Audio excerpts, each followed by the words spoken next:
오늘 저녁부터가 이제 불임절입니다. 제가 이렇게 이스라엘의 뉴스를 보니까요, 올해는 좀 특별하게, 우리가 이제 불임절 퍼레이드라고 하는데요. 그걸 히브리어로 뭐라고 하냐면 아들로 야다라고 하는 그 퍼레이드가 있습니다. 여러분, 아들로 야다가 히브리어로 이제 아들로 야다, 알지 못할 때까지 라고 하는 뜻을 갖고 있는 단어인데, 이게 매년 각 도시들마다 이제 지금 퍼레이드를 하는 거죠. 그래서 분장을 하고 시청에서 계획을 해가지고 그 도시에 이제 많은 사람들이 길거리에 나와서 그렇게 퍼레이드를 하는 건데, 지금까지 예루살렘에서는 42년 동안 단 한 번도 이 아들로 야다가 거행되지 않았습니다. 종교적인 여러 가지 이유도 있었고 그랬는데, 근데 이제 42년 만에 내일 오전 10시부터 오후 2시까지 42년 만에 처음으로 예루살렘에서 이 행사가 진행이 되게 됐습니다. 이것에 대한 좀 우려하는 목소리도 있습니다. 지금 전쟁 와중에 이렇게 피해가 있고 여전히 전쟁이 끝나지 않은데 우리가 그런 퍼레이드를 나와서 축제를 벌이는 것이, 이것이 조금 오해 소지가 있지 않느냐라고 하는 생각들을 하게 되는 거죠.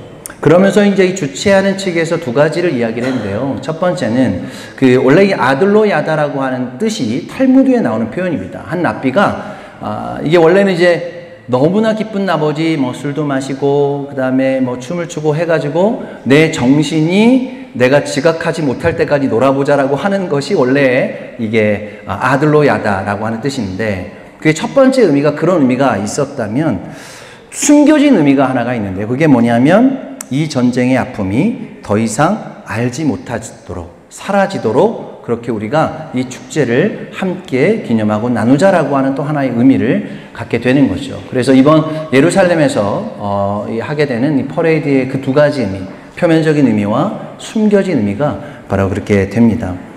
이것이 안전하게 잘 진행되기를 또 우리가 바라는 마음이 있습니다. 더불어서 유대인들이나 아랍인들은 알지 못하지만 내일부터 우리가 기도 가운데 고백했던 것처럼 이제 고난주간이 시작이 됩니다. 올해는 항상 이제 이스라엘에서 절기를 보내다 보면 가장 좀 고민이 많은 게 이 유월절과 부활주일입니다. 원래는 이제 유월절 끝에 부활주일이 있어야 되는데, 올해는 불임절을 보내고 고난주간이 시작되고, 그리고 예수님이 십자가에 달리셨다가 부활하시고 유월절이 오는 이런 독특한 현상을 갖게 되는데요. 어쨌든 유월절이 아닌 부활절을 보내고 우리가 불임절을 보내고 이 부활절을 맞이하는 상황이지만, 우리가 이 고난주간을 또 준비하면서 특별히 고난주간의 시작을 불임절로 보내게 된 그 의미가 무엇일까라고 하는 것이 오늘 우리 말씀을 통해 하나님의 그 숨겨진 의미, 그 숨겨진 아버지의 마음을 우리가 함께 나누는 시간 되어졌으면 좋겠습니다. 그럼 오늘 본문은 불임절이면 당연히 등장하는 에스더서에 대한 말씀입니다. 우리가 아는 대로 에스더서에는 하나님의 이름이 직접적으로 등장하지 않습니다. 그러나 숨겨진 하나님의 역사, 숨겨진 하나님의 이름이 가장 강력하게 역사하는 그 또 성경 본문이 바로 에스더서라고 우리는 이야기를 하는 거죠. 그래서 우리가 토라에서, 우리가 성경에서 보면 이 에스더서에 대한 의미를 이렇게 규정을 하는데요. 신명기 31장 18절 말씀을 한번 보여주시면 이렇게 되어 있습니다. 또 그들이 돌이켜 다른 신들을 따르는 모든 악행으로 말미암아 내가 그때 반드시 내 얼굴을 숨기리라.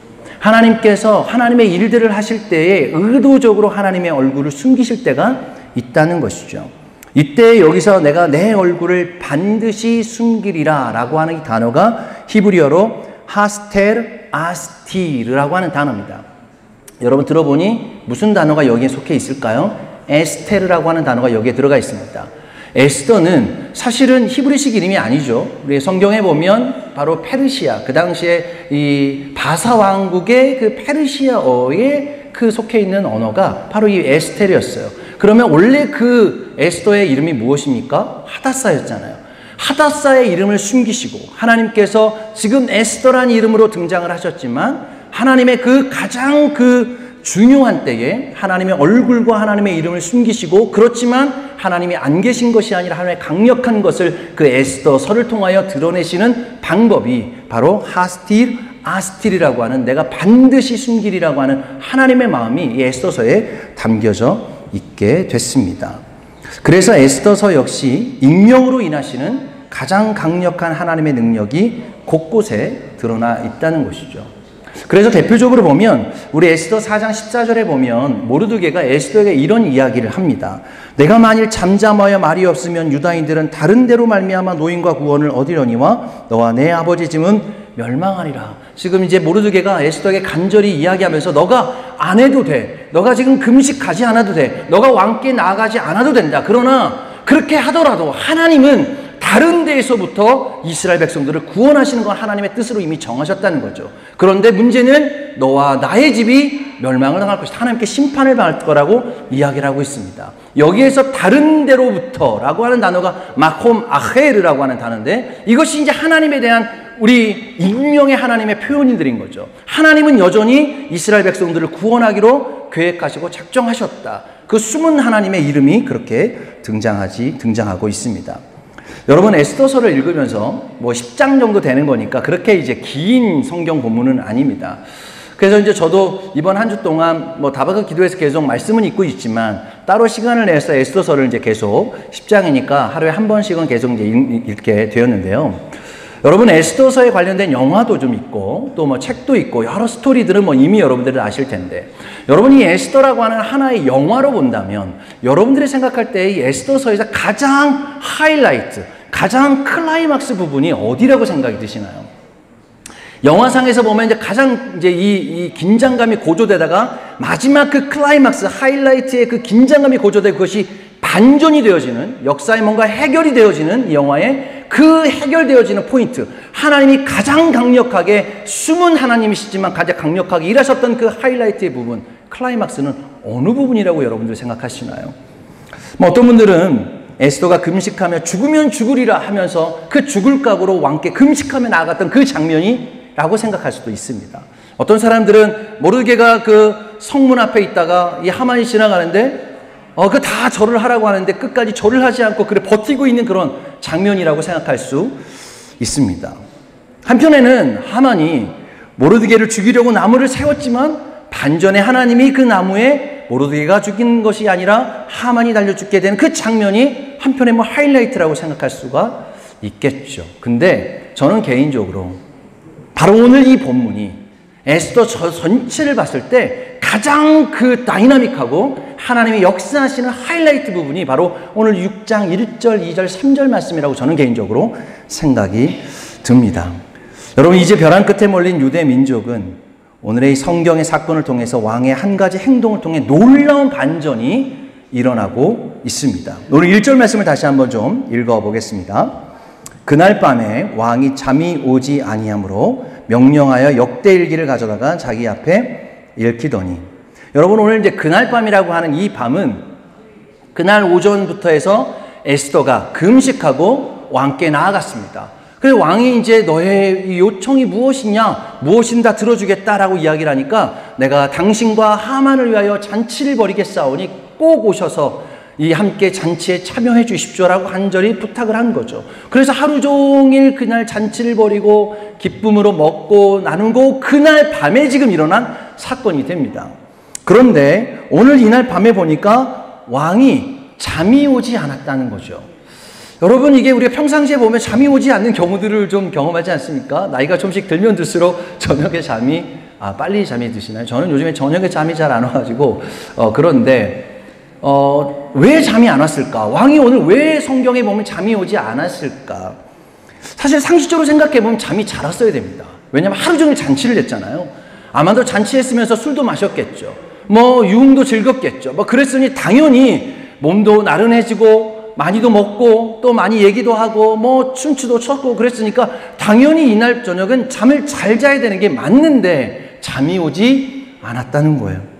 여러분이 잠이 오지 않았다라고 하는 히브리어 단어가 굉장히 독특하게 쓰였는데 히브리어 단어로 나다드라고 하는 히브리어 단어입니다. 이게 성경에 많이 등장하지 않은데요. 이 나다드라는 히브리어 단어가 뭐냐면 무슨 뜻이냐면 도망치다, 후퇴하다, 물러나다. 그러니 이게 직역하면 어떤 뜻입니까? 잠이 후퇴되어졌다, 도망갔다, 물러났다 이런 뜻인 거죠. 여러분 여기에서의 이 잠을 선택했던 주체가 누구입니까? 지금 왕이 잠을 자려고 했고 안 잤고의 개념이 아니라 잠 자체가 도망을 가버렸다는 거죠. 잠이 후퇴했고 물러났고 원하지 않았다는 거예요. 여러분, 그럼 이면에 그럼 이걸 누가 행하신 것입니까? 하나님이 행하신 것이죠.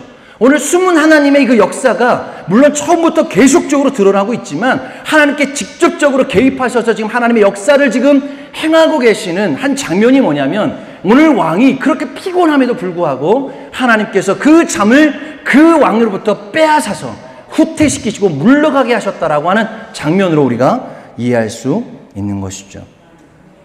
그런데 그때 평소에 잘 읽지 않던 갑자기 역대 일기를 가져오라고 왕이 시킵니다. 아마 이제 이 장소는 좀 다른 곳에 있었겠죠. 그래서 아마 그곳에 가서 사실은 밤 늦은 시간이었기 때문에 아마 다른 신하들은 이제 다 잠을 자고 있을 테고 본인 혼자서 이렇게 책을 펴서 읽었어야 되는데, 오늘 성경에 보면 뭐라고 이야기를 하냐면 가져다가 자기 앞에서 읽히더니, 자기가 읽은 게 아니라는 거예요.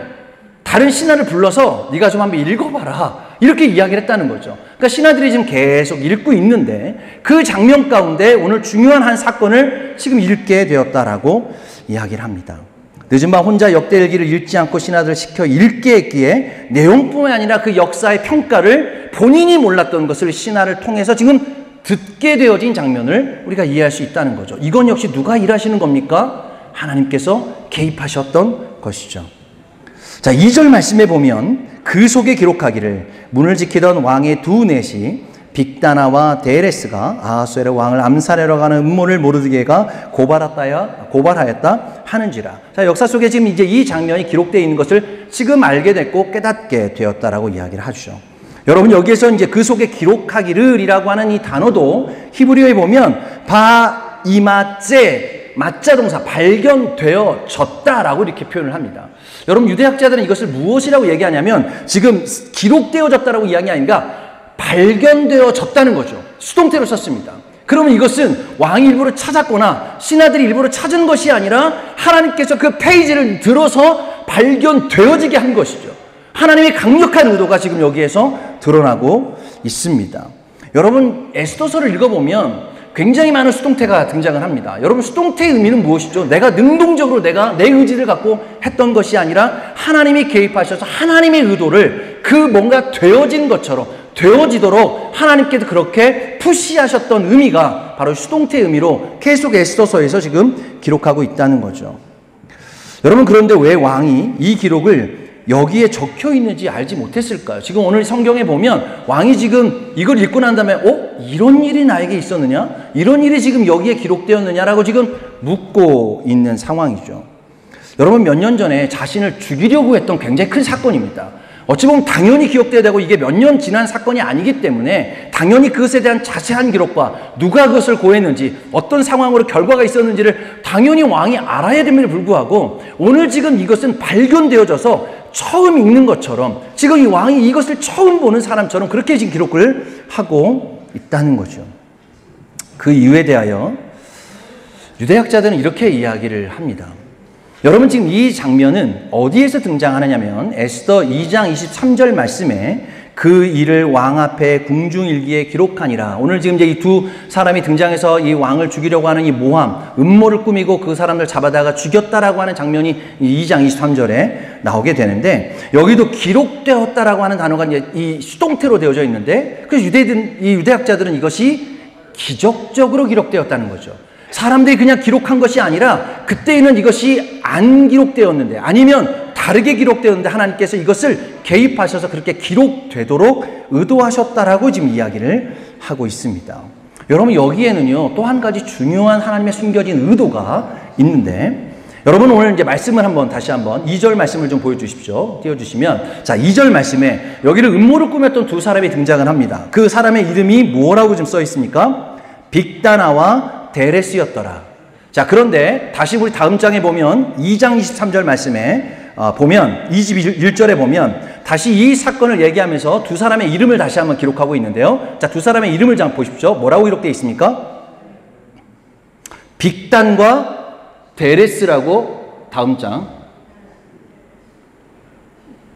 네. 네, 2장 21절에 보면 지금 앞에 사건이 일어났던 것을 지금 표현하고 다음에 이제 이것에 대해서 지금 어떻게 기록되었는지를 한 번 더 책에서 읽고 있는 장면인데, 자, 원래 여기에서 보면 자, 음모를 일으켰던 두 사람이 다시 등장을 합니다. 이 사람들이 지금 이름이 뭐라고 되어 있습니까? 빅단과 데레스죠. 자, 여러분 지금 6장 2절 말씀에 나오는 두 사람과 이 사람의 차이점을 혹시 발견할 수 있습니까? 네? 아, 남성, 여성형? 그거는 아닙니다. 자, 자세히 히브리어를 좀 관찰해 보시면 발견할 수 있는데요. 자, 다시 한번 2절 말씀을 다시 한번 보십시오. 앞에. 자, 2절 말씀에 우리 빅다나와 데레스, 그리고 지금 2장 21절 말씀에 나오는 자, 이 두 사람의 이름에 뭐가 차이가 있는지 확인되셨습니까? 네, 알렙의 차이가 있습니다. 자, 다음 우리 화면 보여주십시오. 자, 여러분 지금 보시면 왼쪽 편에 보이는 게 지금 빅단 벳 데레스가 지금 2장 21절에 나오는 두 사람이고, 그리고 지금 이제 오른쪽 편에, 이렇게 왼쪽 편이네. 왼쪽 편에 빅다나와 테레스라고 지금 되어져 있습니다. 자, 여러분 지금 이것을 이제 학자들이 해석을 할 때 왜 지금 앞에 있는 사람과 뒤에 지금 역사책에 기록되어 있는 사람의 이름이 좀 다르냐는 거예요. 끝에 알렙이 들어갔고 빠졌다. 이건 뭐 크게 뭐 어찌 보면 의미를 부여하지 않을 수도 있지만, 여러분 여기에서 왜 이 사람의 기록상으로 이렇게 되었을까요?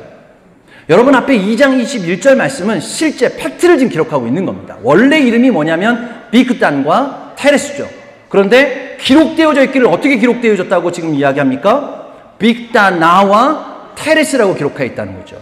여러분 이것은 성경에는 그렇게 자세하게 표현하고 있지는 않지만 유대의 이제 특히 랍비들, 여기에 보면 이제 탈무드에도 그렇게 되어져 있고 랍비들이 이것을 해석할 때 이렇게 해석을 하는데, 제가 이것을 읽으면서 그럴 수도 있겠다라는 생각들을 좀 하게 되었습니다. 여러분 이제 그 당시에 이 서기관이죠. 이거를 기록했던 역대 일기를 기록했던 서기관들은 아마도 하만의 집안과 연결되어 있는 사람들이었다. 그래서 이것을 기록할 때 모르드게가 어떻게든 이 모르드게에게 공이 돌려지지 않도록 하기 위한 하나의 트릭을 쓴 거죠. 그래서 원래 지금 쓰여진 지금 빅다나 바테레스라고 하는 이 단어를 원래는 어떻게 썼냐면 빅단 오 테레스라고 쓴 거죠. 여러분 이해가 되십니까? 여러분 오라는 단어가 어떤 의미죠? 또는 이라는 뜻이죠. 오라는 뜻이잖아요, 영어로. 그러니까 이것을 뭐라고 원래 기록에는 뭐라고 되어 있었습니까? 빅단 혹은 데레스가 음모를 꾸몄다, 이렇게 쓴 거죠. 그런데 지금 아하수에르 왕이 뭐라고 읽었습니까? 빅다나와 테레스라고 읽은 거예요. 그러니까 이게 지금 그 당시에 썼던 서기관들의 의도는 어떤 의도가 있었냐면, 이것을 모르드게에게 공을 돌린 것이 아니라 오히려 모르드게에게 피해가 가도록, 이게 지금 누군가 음모를 꾸몄는데 누군지는 잘 모르겠고 혹시 빅단 혹은 데레스 중에 한 명이 꾸몄을 것이다, 이렇게 얘기한 거죠. 자, 그렇다면 여러분 실제적으로 누구를 죽였습니까? 두 사람을 다 죽인 거죠. 여러분 두 사람을 다 죽였다면 나중에 역사가 평가할 때 둘 중에 한 명은 아닐 수도 있는 거잖아요. 아닐 수 있을 때 그 무슨 문제가 생깁니까? 이 모르드게가 잘못 이야기를 한 거예요. 그 중에 한 명은 죄가 없고 한 명은 죄가 있었는데 둘을 다 죽였다라고 하는 것은 그에게 지금 어떠한 존귀와 어떠한 지금 상급도 가지 않았다라고 이야기하는 이유가 바로 여기에 두고 있었다는 거죠. 자, 그런데 지금 오늘 아하수에르 왕이 이것을 읽을 때 빅단 오 테레스라고 읽지 않았습니다. 뭐라고 읽었습니까? 빅다나 베테레스라고 읽었다는 거죠. 여러분 이건 누가 그렇게 읽게 하셨을까요? 하나님이 이렇게 그렇게 하셨다는 거죠. 여러분 우리가 아무리 아하수에르 왕이 그걸 몰라도 그냥 읽으려고 그러면 야 이게 뭐야? 지금 이게 빅단 아니면 지금 테레스 중에 한 명이 나를 죽이려고 했다는데 두 사람을 다 죽였어? 뭐가 문제가 있는 거 아닌가? 라고 해서 오히려 모르드게에게 이것에 대한 죄값을 물을 수 있는 상황에서 지금 모르드게에게 이 영광이 돌아가지 않은 것으로 하나님께서 이끌어 가실 때에 이것을 빅다나 베테레스라고 이해하도록, 그렇게 읽도록 하나님이 역사하셨다라고 지금 그렇게 이해를 하고 있습니다. 여러분 만약 그런 의도로 기록해서 사건을 축소하고 본실을 희석시키는 작업을 했는데, 그럼에도 하나님은 왕의 눈을 통해 빅단 오 테레스가 아닌 빅다나로 읽게 하셨던 하나님의 그 숨은 의도가 여기에 등장하고 있다는 거죠. 여러분, 하나님께서 아하수의 왕을 몰아가셔서 잠도 사라지게 하시고 신하를 통해서 그 상황을 듣게 하시고, 그리고 그 일기 속에서 그 부분을 발견하게 하시고, 그리고 하나님의 의도로 그 글을 그렇게 읽게 하셨던 것이죠. 여러분, 이 한 두 문장 가운데서 하나님께 얼마나 지금 강력한 하나님의 숨은 의도와 역사들을 우리가 지금 느끼고 있다는 것이죠. 여러분, 어떤 순간에 우리가 무엇을 보느냐가 인생의 중요한 모멘텀을 맞이할 때가 있습니다. 우리의 시각과 우리의 관점에서 똑같은 것을 보고 있지만 우리가 그것을 어떻게 읽어내느냐가 너무나 중요한 것이죠. 여러분, 한국교회 역사 안에서도 이런 일들이 있었더라고요. 여러분, 우리가 잘 아는 개신교회 최초의 선교사라고 불려지는 우리 토마스 선교사님이 있습니다. 여러분, 그 토마스 선교사님이 바로 개신교회 최초의 순교자가 되셨잖아요.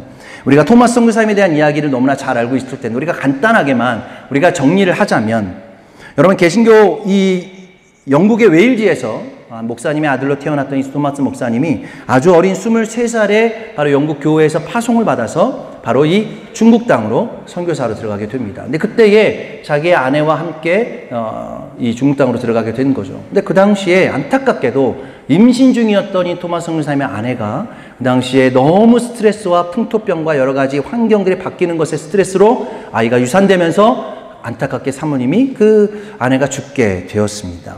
이 일로 너무나 낙심했던 이 토마스 선교사님은 잠깐 중국에 머물러 있는데, 그때 누구를 만나냐면 그 조선에서 그 당시에 천주교가 이미 한국 땅에 들어와 있었는데 이 천주교의 박해를 통해서 많은 순교자들이 생기게 되면서 그때의 그 피난 왔던 이 한국의 이 천주교 신자들을 중국 땅에서 이 토마스 선교사님이 만나게 된 거죠.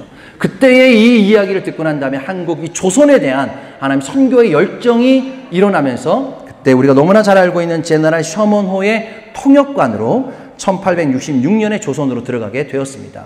그때 들어가자마자 안타깝게도 그곳에서 이유는 정확히 모르지만 이 제너럴 셔먼호에서 3명의 조선인 군이 병사를 죽이게 되는 일이 있게 되면서 이 조선의 이 부대가, 정부가 바로 이 제너럴 셔먼호를 불태우게 되면서 그때 거기에 있는 모든 사람들이 다 죽게 되는 일들이 있게 된 거죠. 그때 이 토마스 선교사님도 결국은 자신이 마지막 들 수 있는 이 손에 몇 권의 성경을 들고 배에서 뛰쳐나와서 결국은 사람에게, 그 조선 병사에게 죽임을 당했던 이야기가 우리가 알고 있는 토마스 선교사님의 이야기가 됩니다. 자, 그런데 이때에 이 토마스 선교사님을 찔렀던 그 병사 박춘권이라고 하는 분이 마지막 그 토마스 선교사님 죽으면서 그에게 전달했던 그 한자 성경, 그 한문 성경을 손에 들고 뭔가가 있을 것 같다라고 하는 그분의 마지막 그 알아듣지는 못했지만 그분의 외침에 그 성경을 들고 집으로 오게 되었고, 또한 그분이 죽으면서 이 육지로 던졌던 이 성경들 가운데 당시에 13살이었던 최치량이라고 하는 소년이 3권의 성경을 들고 집으로 오게 됩니다. 자, 그런데 이 최치량이라고 하는 어린 소년이요, 집에 와서 이 중국어, 이 한자로 된 성경을 들고 있다가 무서워서 내가 이거 들고 있으면 혹시나 또 자기도 뭔가 해를 받을까봐 그 당시에 이 평양에 살았던 박영식이라고 하는 아는 분이었는데, 박영식이라고 하는 분에게 이 성경을 이제 주게 된 거예요. 근데 이 박영식이라는 분이 이 성경을 들고 뭘 했냐면, 그 당시에는 종이가 굉장히 귀했잖아요. 책이도 굉장히 귀했습니다. 그래서 성경책을 보니까 질도 좋고 뭔가 뭐가 쓰여 있는지 잘 모르겠지만, 그래서 이제 이것을 성경책을 다 분해를 해가지고 뭘 했냐면 자기 집에 벽지로 다 붙였습니다. 그래서 이제 모든 집을 다 이 벽지로 다 붙여놓고 있었는데, 어느 날 집에 이렇게 짓다가 자기 벽지에 붙어있는 이 한자를 보게 되는 거예요. 이게 대체 뭐라고 쓰여져 있나? 근데 그 한자를 하나하나 읽다가 놀랍게도 그 속에 있는 예수 그리스도를 만나게 된 거죠. 깨닫게 된 거예요. 그리스도의 복음을 깨닫게 된 거죠. 그래서 예수님을 믿게 된 놀라운 일들이 여기에 일어나게 되었습니다.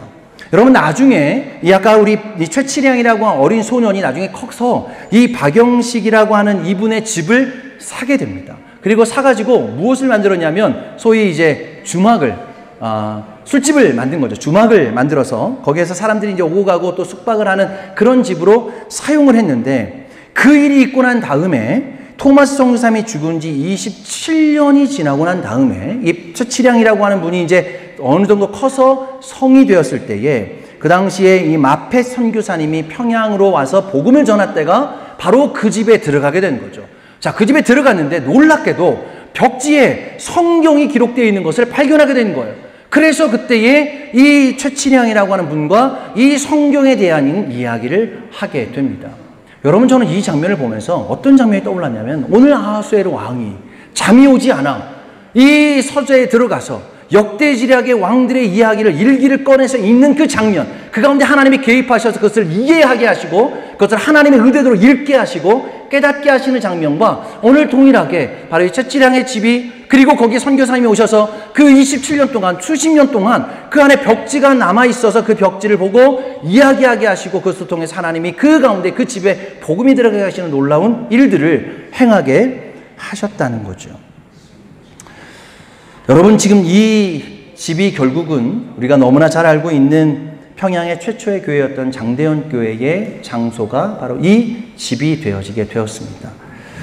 그 장대현 교회에서 또 우리가 잘 알고 있는 길선주 장로님이 그 교회에 사역하시면서 또 평양 대부흥을 이끌었던 가장 중심의 핵심적인 역할을 바로 이 집에서부터 시작을 하게 된 거죠. 여러분, 토마스 선교사님은 살아서 어떤 결매를 보지를 못했습니다. 그는 비참한 죽음이라고 어떤 사람들은 그렇게 이야기도 합니다. 그러나 하나님은 신실하게도 그 밑에서 일하고 계셨고 하나님 말씀이 흘러들어가는 역사를 보여주셨습니다. 한국교회는 그의 순교를 통하여 시작되었고 그가 가져온 성경이 한국교회의 바로 시작을 알리게 되었습니다. 그런데 여러분, 여기에서 끝이 아니었던 거죠. 여러분, 그 이후로 바로 평양에 바로 토마스 선교사님의 순교기념교회가 세워지게 됐습니다. 그리고 그 순교기념교회에 있던 자리에 2009년도에 남북 화합의 상징인 바로 평양과기대가 그곳에 세워지게 되었던 거죠. 그리고 그곳에 하나님의 사람들을 보내셨고, 그리고 우리 고목사님과 사모님을 그곳에서 보내셔서 사역하게 하시고, 그리고 그 사역을 잘 마무리하시고 다시 이스라엘로 오게 하셨다는 거죠. 여러분, 놀랍지 않습니까? 여러분, 지금 토마스 선교사님의 역사가 지금 우리 이스라엘까지 흘러 들어왔다는 사실을 우리가 여러분 기억하십니까? 여러분, 이게 그 당시에 사람들은 아무도 이해할 수 없었어요. 그 당시에는 이게 어떤 일이 일어날지는 아무도 알 수 없었다는 거죠. 근데 하나님께서 그 물밑에서 그 숨은 역사 가운데 일하고 계셨고, 그것이 그렇게 이 평양을 통해서 한국 땅에 들어오고 또한 열방을 지나서 다시 이스라엘까지 돌아오게 하는 하나님의 그 숨은 의도가 지금까지 흘러 들어오고 있었다는 것이죠. 여러분, 저는 이 토마스 선교사님의 이야기를 이렇게 들으면서 오늘 이 에스더서의 가장 하이라이트 부분이 오늘 지금 6장 1절이자 3절 말씀이었다면, 저는 이 토마스 선교사님의 역사 가운데 가장 하이라이트, 가장 다이나믹 부분이 어디라고 저는 생각이 들었냐면 바로 그 벽지인 거예요. 저는 이 벽지에 이 하나님의 의도가 너무나 컸구나. 여러분, 그게 뭘 안 지고 뭐 붙였겠습니까? 그냥 종이가 좋고 그냥 집에 벽지가 필요하니까 바로 그 집에 그 박영식이라는 분이 그 벽지를 붙였다는 거죠. 그런데 하나님 오늘 성경의 역대지략의 그 왕의 일기 가운데 그 기록이 쓰여지면서 그것이 어느 한순간 하나님의 모멘텀 그 타이밍에 왕을 통해서 보게 하시고 깨닫게 하시고 하나님께 그걸 통해서 놀라운 반전을 이렇게 하셨던 것처럼, 여러분이 그 벽지 하나가 얼마나 많은 자들, 그리고 그곳에 교회가 생기게 되는 너무나 중요한 역할을 했다는 거죠. 근데 제가 이것을 이렇게 생각하면서 하나님께 기도하기는 이런 마음이 들더라고요. 여러분, 우리가 지금 함께 우리 한국 분들도 있고 우리 중국 가족들도 있고 또 외국 분들도 있고 유대인들도 있고 함께 예루살렘 교회가 지금 이렇게 다양한 언어와 인종으로 예배를 지금 드리고 있잖아요. 근데 제가 왜 특별히 우리 최근에 우리 그레이스 가정도 그렇고 우리 중국 친구들도 그렇고 우리가 함께 중국 가정들이 우리와 함께 예배 드리게 됐을까라고 생각을 했을 때 한국 선교에 너무나 중요한 역할을 이 중국어 성경이 했구나 라는 생각이 들었습니다. 여러분, 그 당시에요, 한글이 있었습니다. 여러분, 한국에는 한글이 당연히 1443년인가 우리가 한글이 훈민정음이 창제가 되었기 때문에 우리 사람들은 한글을 쓰고 있었습니다. 그런데 지금 최초의 성경, 어찌 보면 지금 토마스 선교사님이 들어갔던 것은 한글로 된 성경이 아니라 중국어 성경을 들고 지금 들어갔다는 거죠. 그리고 중국어 성경을 지금 벽지에 발라서 어떤 사람들은 이해할 수 없었을 거예요. 한자를 모르는 사람들은 그냥 벽지인가 보다, 괜찮네, 이쁘네 이렇게 생각을 했겠지만, 그 중국어 성경을 알았던, 중국 한자를 알았던 그 사람들 통해서 그 안에 마음이 뜨거워지고 그것을 읽혀지고 그것이 하나님의 역사가 그렇게 드러나게 되었다는 것이죠.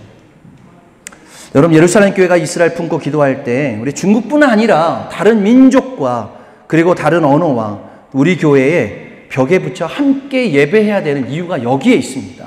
여러분, 오늘 아침에 저희가 계속 예배하면서 앞에 우리 화면에 4개의 언어로 계속 지금 자막이 나오고 있잖아요. 저는 이것은 벽지를 붙이는 작업이라고 저는 생각 들거든요. 이 종이 한 장을 이 사진 한 장을 우리가 예배할 때마다 지금 벽지에 붙이는 거예요. 여러분, 우리가 가끔 예배하다 보면 소리가 이제 방음이 잘 안 되니까 밖에 지나가는 외국인들이 가끔 들어오기도 합니다. 뭐 유대인들, 종교인들도 들어오기도 합니다. 여러분, 그럴 때에 여러분, 그들이 잠깐 한순간 정말 그냥 들어왔다가 나간다 할지라도 그냥 이 종이 한 장, 이 벽지라고 생각하는 하나님의 말씀이 쓰여져 있는 찬양과 말씀과 그 우리의 기도와 우리의 그 경배가 그들에게 있어서 깨달아지는 그 순간으로 작용한다면, 여러분, 오늘 지금 우리 한국 선교 가운데에서 한국에 이 복음이 들어오는 또 순교의 과정 가운데 그 집에 있었던 그 중국어 그 벽지로 되어져 있는 성경이 얼마나 놀랍게 역사했던 것들을 기억한다면, 여러분, 우리가 함께 예배하는 것이 우리 안에서 정말 하나님께서 이루고 계시고 하나님께서 역사하시는 놀라운 믿음의 서로의 그 벽지가 되어져서 보호되어지고 드러내고 하나님의 말씀이 드러나도록, 그렇게 오늘 아하수에로 왕이 그것을 그렇게 읽을 수밖에 없었던 하나님의 의도를 깨닫게 된 것처럼 우리가 알게 되어지는 것이죠. 여러분, 마지막으로 그렇게 에스더서가 이스라엘의 구원의 역사로 끝나는 것이 아닙니다.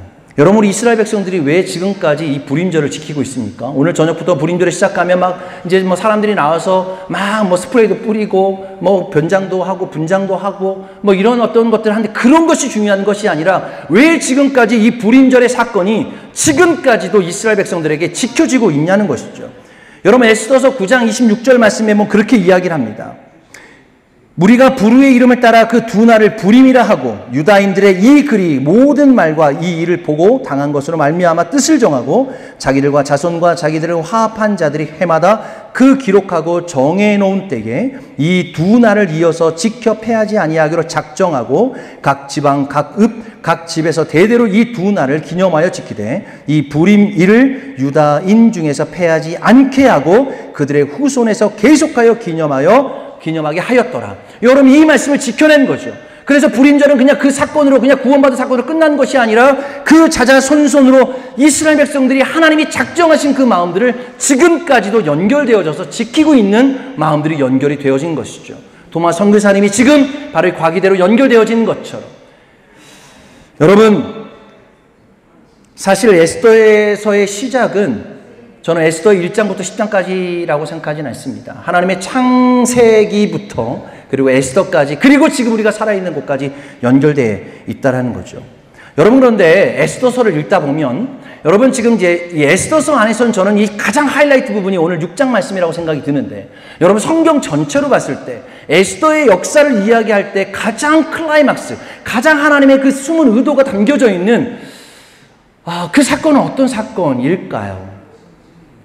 제가 지난주에 저희 이제 다바크 기도회를 계속하면서 지금 사무엘 상과 사무엘 하를 읽고 있습니다. 근데 사무엘 상과 사무엘 하를 읽으면서 하나님이 그 지금 사무엘 상 하를 통해서 놀랍게 이 에스더서를 이렇게 준비하고 계셨구나라고 하는 깨달음들을 하나님 말씀을 읽는 가운데 깨닫게 하셨습니다. 여러분, 우리가 이 에스더서를 이해하기 위해서 너무나 중요한 두 인물이 있는데, 우리가 하는 것처럼 다윗과 사울입니다. 여러분, 다윗과 사울이 무슨 에스더서와 관련이 있을까요? 여러분, 사무엘상 16장에 보면 다윗이 이제 압살롬에게 쫓겨났습니다. 그리고 자기의 사람들과 더불어 이 감람산을 넘어서 도망을 가고 있는 장면에 누가 등장을 하냐면 시므이가 등장을 합니다. 시므이는 사울 사람이었던 거죠. 여러분, 그래서 다윗에게 가장 어려웠던, 가장 넘기 힘들었던 이 부담되는 이 영역이 어디였냐면 사울의 사람들이었던 거예요. 그래서 여전히 자기의 사람들 몇 되지 않은데 거기에 이 압살롬의 이 부류도 나눠지게 되고 사울의 여전히 영향력을 갖고 있는 사람들이 여전히 있었다는 거죠. 이것이 다윗에게는 너무나 큰 짐이었습니다. 그래서 이 다윗에게 반역을 일으켰던 시바도 사울 사람이었고, 그 품었던 무비보셋도, 다리를 저었던 무비보셋도 사울의 집안 사람이었다는 거죠. 근데 여러분, 성경에 보면 이 시므이가 도망가고 있는 이 다윗의 이 진영을 따라가서 뭐라고 하냐면 저주하잖아요.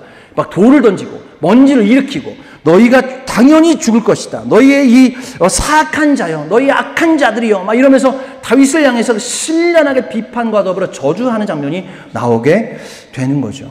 여러분, 그때에 다윗의 충신이었던 아비새가 너무나 화가 났습니다. 다윗이여, 말씀만 하십시오. 내가 그러면 내가 저자를 달려가서 단칼에 내가 목을 베겠나이다. 이렇게 얘기를 하죠. 그랬더니 다윗이 아니다는 거예요. 혹여나 하나님께서 우리가 정말 잘못한 게 있다면 이것을 통해 깨닫게 하시고, 하나님이 나의 원수는 하나님이 갚으실 것이다. 하나님의 숨은 역사로 하나님께서 그렇게 그것을 우리에게 갚아주실 것이다 라고 이야기를 하게 됩니다. 그래서 다윗이 오늘 이 장면에서 이 시므이를 살려주게 됩니다. 여러분, 근데 이 시므이를 살려줬던 사건을 통해서 어떤 일이 발생을 했을까요? 모르드게가 태어나게 된 거죠. 여러분, 성경의 모르드게가 누구의 사람입니까? 시므이 사람입니다. 시므이 집안에, 사울의 집안에 시므이로 연결되어 있는 바로 그 시므이 집안 가운데 누가 태어났냐면 모르드게가 태어났다는 거죠. 여러분, 만약에 다윗이 자기 개인적인 원수와 화와 이것을 못 이겨서 시므이를 죽였다면 어떤 이야기가 사라졌을까요? 에스더서가 사라진 거예요. 하나님의 에스더서를 그렇게 기록할 수 없었어요. 여러분, 하나님은 우리에게 가장 힘들고 은혜를 베풀 수 없을 때 하나님의 은혜와 사랑을 베풀도록 그렇게 우리를 몰아가십니다. 그러면 하나님께서 우리에게 주시는 한 가지 선물이 있더라고요. 그 선물이 뭐냐면 인격입니다. 제가 요즘에 나이가 많은 건 아니지만 나이가 좀씩 들어가면서 제가 좀 젊었을 때는요, 이런 얘기를 들으면 기분이 좋더라고요. 목사님 참 똑똑해요. 이런 얘기를 들으면 되게 기분이 좋았어요.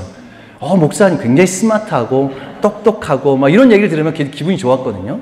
근데 요즘은 나이가 들면 들수록 이제 어떤 얘기가 듣고 싶냐면, 목사님 참 인격적이시다.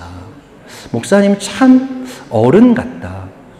여러분, 만약에 제가 나이가 들었는데 여전히 저한테 누군가 목사님 참 똑똑해요라고 하면 이게 좋은 얘기일까요? 젊었을 때는 똑똑하다는 이야기가 좋게 들리긴 하지만, 여러분, 좀 더 나이가 들면 들수록요, 똑똑하다는 얘기는 좀 까다롭다는 이야기잖아요. 어른들에게 참 그분은 똑똑해. 이제 이렇게 얘기를 하면, 이게 뭔가 그 뉘앙스가 좀 있는 것 같아요. 그런데 그분은 진짜 어른이셔. 그분 참 인격적이야.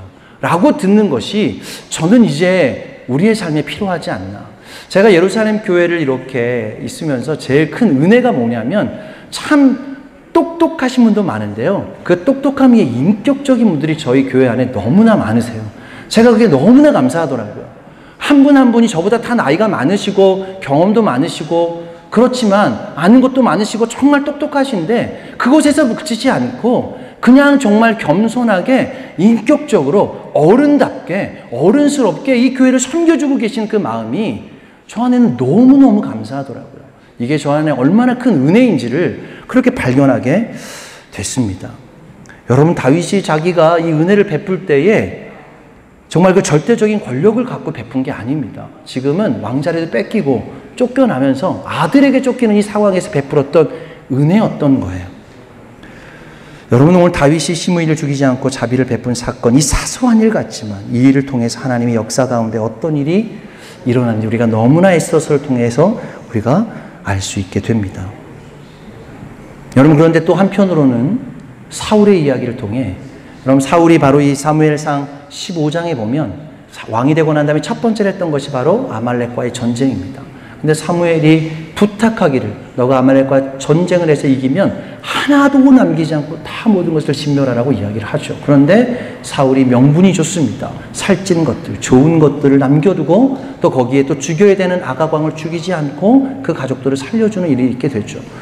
여러분, 나름대로 이 사울왕에게는 명분이 있었습니다. 아니, 하나님께 드리려고 이 좋은 것을 굳이 죽여서 왜 버립니까? 그냥 하나님께 드리기 위해서 우리가 좋은 것을, 저 상대방 왕 우리가 포로로 잡아서 아말렉이 다시금 그렇게 쳐들어오지 않도록 우리가 지금 이 사람을 잡아두는 게 낫지 않겠습니까? 이야기를 하지만 여러분, 이것을 통해서 하나님께서 이 사울 왕을 세우신 것을 후회하셨다라고 이야기를 하죠. 여러분, 나중에 아각 왕을 죽이게 됩니다. 그러나 이걸 통해서 이 아각을 살려주면서 그 아각의 이 가족들을 살려주게 되면서 어떤 일들을 연결해 주게 됩니까? 하만이 등장을 하는 거죠. 여러분, 성경에 하만이 어떤 사람이었습니까? 아각 사람 하만이라고 등장을 하는 거죠. 여러분, 다윗의 그 어려웠을 때 은혜를 베풀었던 한 사건, 시므이를 살려준 사건을 통해서 모르드게가 등장을 하고, 오늘 사울이 그 교만함으로 자기의 의를 드러내기 위해서 자신의 그 이 자비를 드러내기 위해서 했던 한 행동을 통하여서 역사적으로 그 악독하고 그 이스라엘 백성들을 다 죽이려고 했던 하만이라고 하는 존재가 뿔이 연결되어서 등장하게 되는 일들을 우리가 보게 됩니다. 다윗의 자비를 통하여 모르드게가, 사울의 자비를 통해서 하만이 등장을 하게 되는 거죠. 결론적으로 우리가 오늘 에스더서를 읽고 그리고 또 오늘 우리가 불임절을 맞이하면서 하나님은 드러나 보이지 않는다 할지라도 하나님이 여전히 가장 강력하게 우리에게 드러내 보여주고 계시고 하나님의 이름이 숨겨져 있지만 하나님의 이름을 통하여서 계속적으로 우리를 그렇게 되도록 우리를 이끌어 가시는 하나님의 역사를 우리가 경험하게 되는 것입니다. 저는 어떤 한 목사님이 저에게 그런 얘기를 하셨는데요. 목회는 말로 하는 것이 아니라 존재로 목회하라 이렇게 얘기하시더라고요. 이게 무슨 얘기인가 잘 몰랐는데 요즘 들어 좀 깨닫게 됩니다. 물론 뭐 말을 잘할 수는 있습니다. 뭐 설교를 잘할 수도 있고 뭐 말로 굉장히 언변이 탁월할 수도 있지만 결국은 목회나 사람을 상대하는 거나 또 우리가 서로 함께하는 것에 있어서는 존재, 살아내는 것으로 목회를 하는 것이 가장 강력하다라고 이야기를 하고 있습니다. 오늘 우리가 우리 아이들에게도 그렇게 축복하고 그렇게 안에서 예배드리고 있는데요. 이것을 통하여서 우리가 우리 때에서 에스더의 그 역사, 하나님의 역사가 끊겨지지 않도록 우리를 통하여 우리의 자녀 세대로 흘러가고 그 자녀의 세대가 흘러 들어가서 언젠가 하나님의 그 뜻 가운데 하나님의 그 계획하신 그때의 한반도의 통일을 우리가 같이 보게 되는 날들을 또한 이스라엘이 또 유대인들과 아랍인들이 또 이 땅에 정말 온전하게 주님이 원하시는 그 이스라엘의 회복을 우리가 우리의 눈으로 볼 수 있는 그날까지 우리가 계속적으로 하나님의 역사가 흘러가도록 그렇게 우리의 자리에서 또 우리가 우리의 허락하신 우리의 한 이 믿음의 가족들과 더불어 이 벽지에 붙어져 있는 하나님의 그 예배를 또 하나님의 그 기록들을 우리가 지켜내고 보존하고 또 흘려보낼 수 있는 그런 믿음의 우리 일꾼들이 되어지기를 주님의 이름으로 축복합니다. 아멘.